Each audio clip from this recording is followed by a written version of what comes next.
How's it going, guys? My name is Zach with the Movie Castle, and today we're going to be talking about DC's Love is a Battlefield. Join the Valentine's Day melee.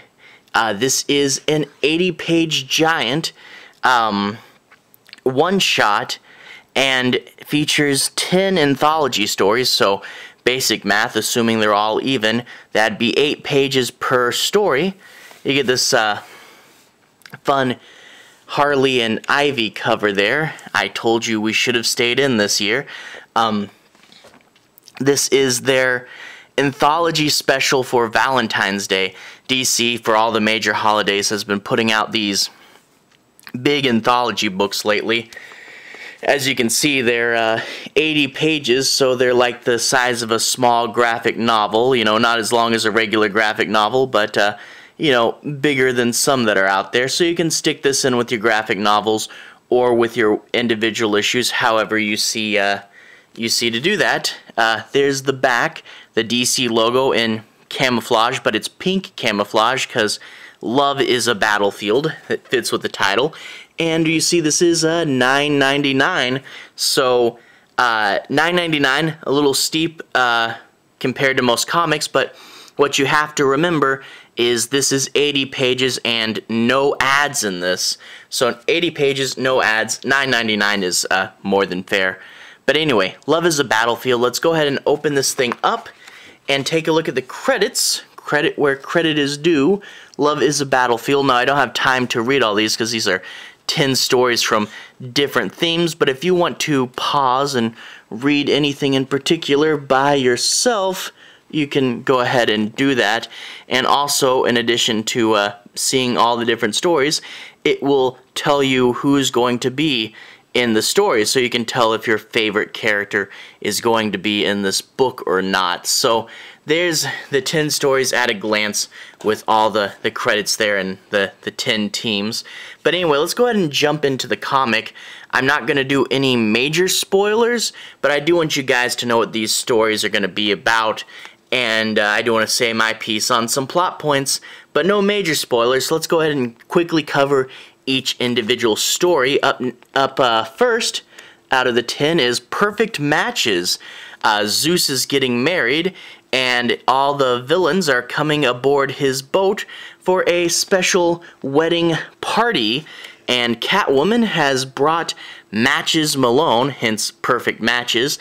Now, for those of you guys who don't know, Matches Malone is Bruce Wayne's secret criminal identity, so he can keep an eye on the criminal underworld without people knowing they're actually talking to Batman. And everyone's like, oh, Catwoman, you're dating kind of a lower-level criminal here, so they have to show everyone that they're actually a cool couple and have a fun time at the party. But what they're secretly doing is Batman is putting little trackers on all the villains so he can quietly go and clean everybody up after the party. So, pretty cool concept, but maybe you don't want to mess with the Riddler. So a fun undercover story, more of Matches than of Batman, but it is really fun to see them undercover there. Up next, Wonder Woman and Steve Trevor in Bittersweet. They're on a date, but of course the villains are going to interrupt. We have a villain which I'm not sure if they've ever featured before, Blue Snowman, I believe the name is, and you can see the villain has a little snowman hat, a corncob pipe, and the bulges of the snow kind of become the armor. So a fun new villain, another snow-powered one, but with really tough to get off ice, which, mentioning that, Blue Snowman freezes the lasso to Wonder Woman and Steve Trevor's hands, so they're quite literally stuck together, which makes this really fun. And of course, Blue Snowman is talking about how relationships don't really work, and you kind of wonder why Blue Snowman is so upset. I really do like this art style. It's fun and cartoony. See Wonder Woman's face there. Pretty cool. A little bit like John Romita Jr. But anyway, it's a pretty fun story, them two tied together. There is a bit at the end where you can tell the author wanted to talk about a current political issue, but that being said, it kind of comes out of nowhere, and I wish they had incorporated the ending more into the rest of the story so it didn't feel like it came out of nowhere.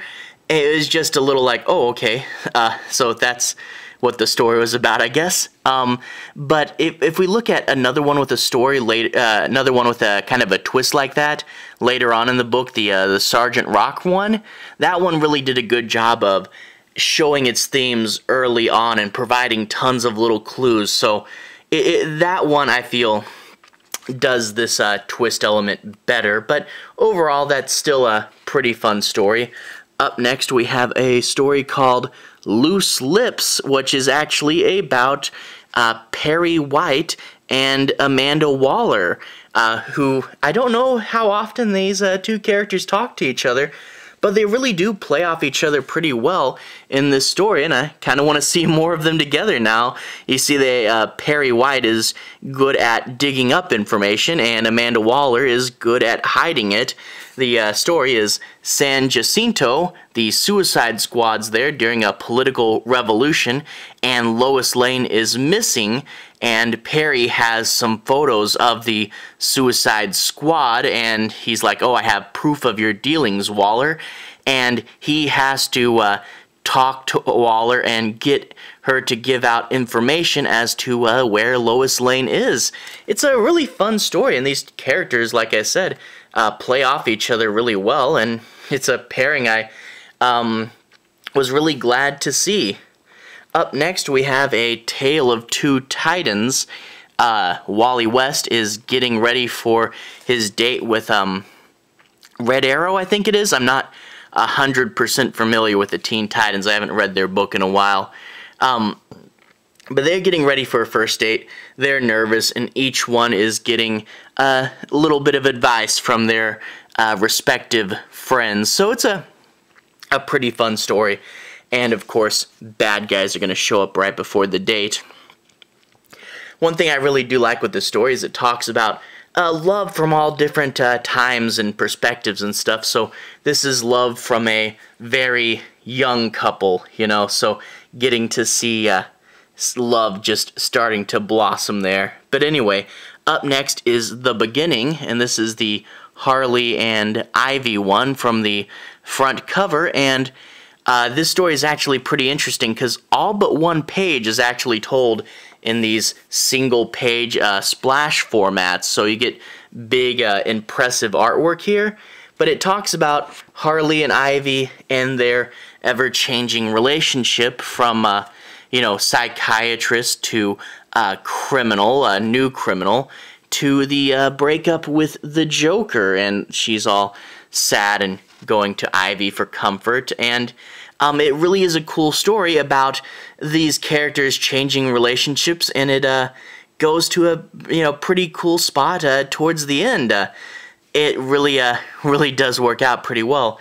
That being said, the romance in the story is more subtext than I thought it would be. I thought they'd really try to play off of it because this is a relatively new thing, but more in the subtext, but it does go to a really good moment at the end of this story.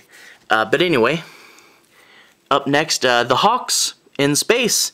There's a giant space tomb flying right towards Earth, and the Hawks have to get in and stop it, and it flashes back to them as humans in Egypt doing some archaeology, and it cuts between these two stories, and you get to see them, them as humans and them as superheroes, and it really does stress that this couple has been together forever. Like I said, talks about relationships. You know, the Titans, when they had just gotten together, these have spent multiple lifetimes together.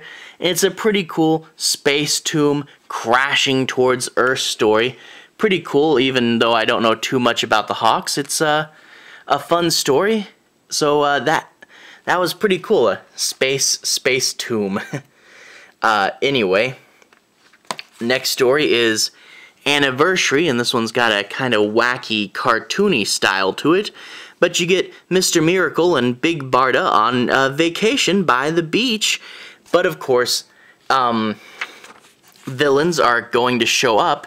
Mr. Miracle has planned to give something to Big Barda for their anniversary, and the villains think it's a super cool new weapon and are going to ruin their anniversary with this this wacky battle here. Overall, a fun story. Get to see these two together on their anniversary, so not just, you know, silly Valentine's Day stuff. Anniversary, I feel, you know, bigger holiday. And then you get Mr. Miracle with his beach shorts on, so that's pretty fun, but a wackier, cartoony style with this one, so it's cool. Up next, one of the best stories, Nightwing and Starfire in exposition. You know, you talk about expository dialogue where you find out things, but with X as a preface, because they're broken up, you know, relationships from all different perspectives, including one that is over, which I thought was an interesting conclusion.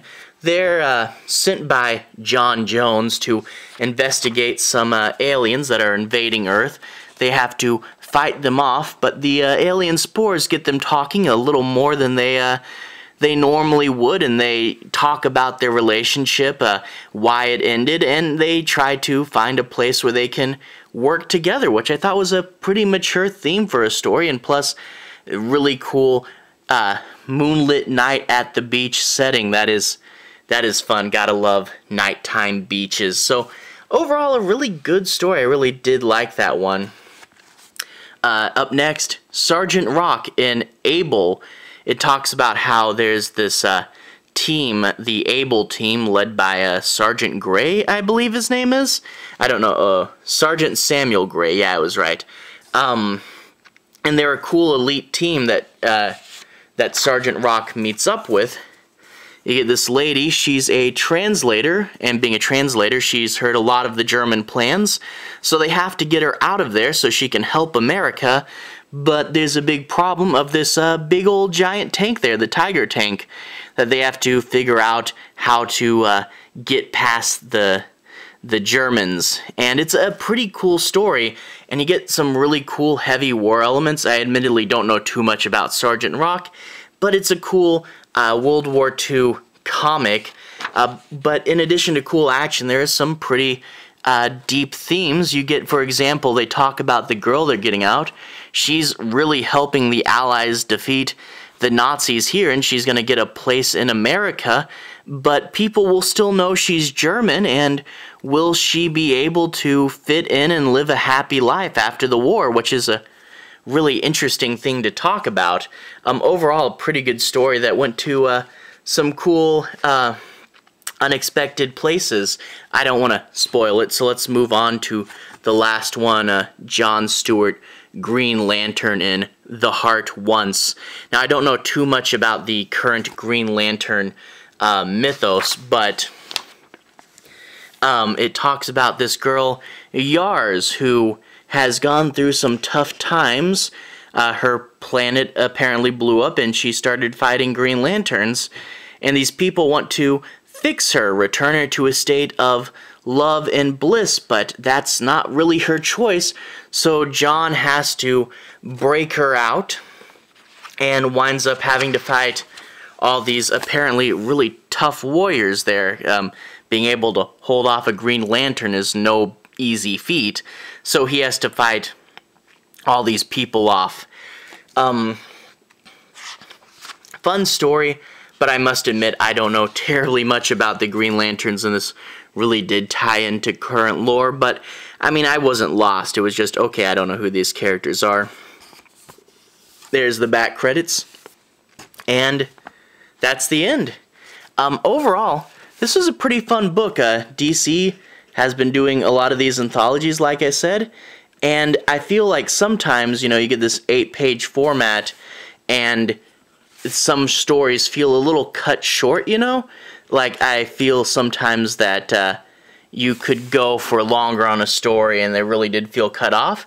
But that's with the past ones. With this one, I feel like every story was written specifically to be 8 pages, and they really did work within the format. And I also like that it was love from different perspectives. The Titans was a young love, Mr. Miracle and Big Barda having an anniversary, and then the Hawks have been together for multiple lifetimes. You also get, with Nightwing and Starfire, a love that didn't work and figuring out how to move on from that. So I really did like that it was multiple perspectives.